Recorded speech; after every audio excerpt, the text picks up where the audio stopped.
Avec Adobe Camera Raw, on peut ouvrir des fichiers bien sûr RAW ou des fichiers DNG, mais également depuis pas mal de temps des fichiers JPEG et TIFF avec une petite manipulation qui consiste à utiliser la commande fichier ouvrir depuis Photoshop, de désigner le fichier TIFF et forcer quelque part son format, non pas que ce soit du TIFF et donc ouvrable dans Photoshop, mais en sollicitant le format Camera Raw pour que l'ouverture de cette image s'opère justement dans Camera Raw.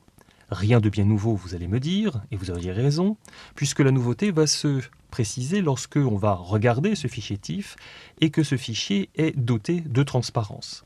Alors cette transparence est occasionnée par un masque de fusion. Nous avons préféré ne pas détruire la surface qui est actuellement de couleur un petit peu rose.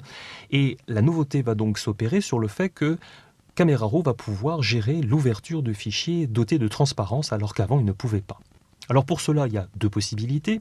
Soit tout simplement vous réenregistrez votre fichier et dans ces moments-là, vous gérez directement la transparence en appliquant le masque de fusion. En appliquant ce masque de fusion, vous glissez votre masque de fusion directement sur la poubelle et la commande appliquer opère bien évidemment l'application des zones transparentes.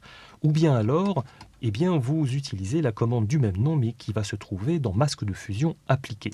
À partir de là, en enregistrant, vous sollicitez un TIFF que l'on va avoir directement, que l'on pourra récupérer dans Camera Raw. Autre possibilité également, c'est de laisser votre fichier en tant que tel et d'utiliser la commande enregistrer sous. Et à partir de là, rajouter un petit nom supplémentaire pour ne pas écraser le fichier original qui est doté d'un masque de fusion. Et dans le TIFF, vous pourrez enregistrer l'image en veillant à bien cocher la case enregistrer les zones transparentes, sinon ça ne pourra pas fonctionner pour récupérer les zones transparentes dans Camera Raw et de valider par OK. Donc, quelle que soit la méthode, vous aurez un fichier doté de transparence. Et cette fois-ci, en faisant la commande fichier ouvrir, vous allez vous apercevoir que, en forçant à nouveau l'ouverture de ce fichier TIFF dans Camera Raw, la transparence va être préservée et vous pourrez bien sûr travailler vos images de cette manière-là. La deuxième nouveauté va consister à présenter un autre format graphique qui est cette fois-ci utilisable également dans Camera Raw, qui va être le PNG. Et ce PNG, en tant que tel, va admettre également, de la même manière que le TIFF, la gestion des zones transparentes.